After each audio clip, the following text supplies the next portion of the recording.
Hi everyone! My name is Helen. I'm a professional teacher of English language who will definitely help you improve your language, and you are watching English Superb educational YouTube channel. Today I want to speak with you about word future in the past. How to use it correctly. What structure sentences can we use for expressing this idea? Let's begin. When we talk about words something that happened in the past, we sometimes want to refer to something which was in the future at the time we were speaking about. And how to express these future plans or arrangements that were for us actual in the past. For such case, we use future in the past.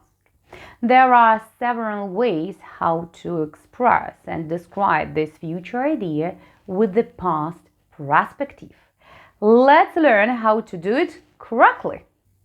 Of course, to speak about future in the past, you can use just simple would.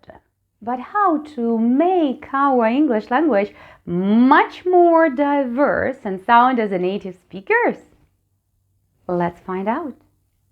First of all, I want to speak with you about word was, were, going to, or past continuous as an alternative. We can use it to describe our plans and arrangements in the past, and usually we mean that this plan or this arrangement didn't come true. Our first example.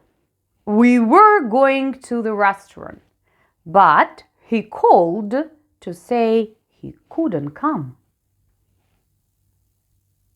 For plans in the past that were certain to come true, we use another grammar phrase. Was were going to with adverb always. It should be used in a sentence in the following way. Was, were, always, going to.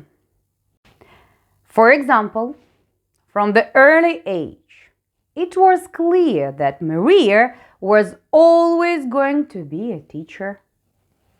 Another grammar structures are was, were all set to, or was, were on course to.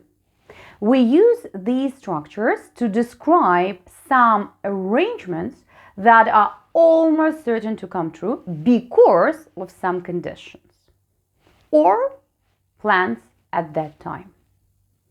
For example, I was all set to leave when I heard the news.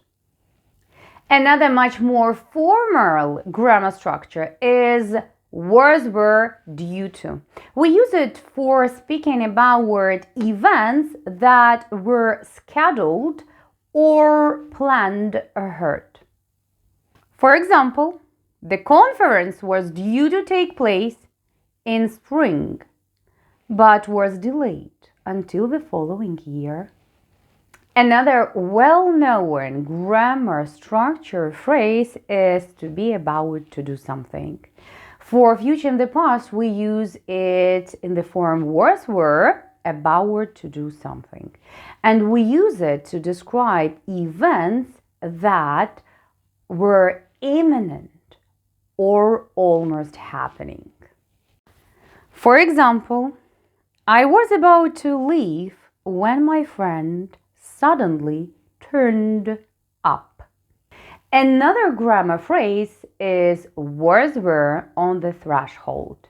And we use this grammar phrase or structure in much more formal English language. We use it to describe a wider change or situation that was already beginning. For example, at the turn of the century, it seemed we were on the threshold of a new era. Of course, for expressing future in the past, we can use our classical would, but also we can use would with certain verbs that express future perception. Let's learn them together. So, verbs which have the future meaning, and so verbs which express perceptions and have a future meaning. Assume, decide, envisage, expect, guess, hope, know, imagine, suspect, and finally think. Plus would. And we usually use it to describe our past perspective of the future. For example, I think he wouldn't agree. We expected the book to be hugely successful, but sales were poor. That is it for today. I hope this lesson was really interesting and useful for you. If yes, please don't forget to like this video and subscribe to our channel. Thank you for watching. Bye!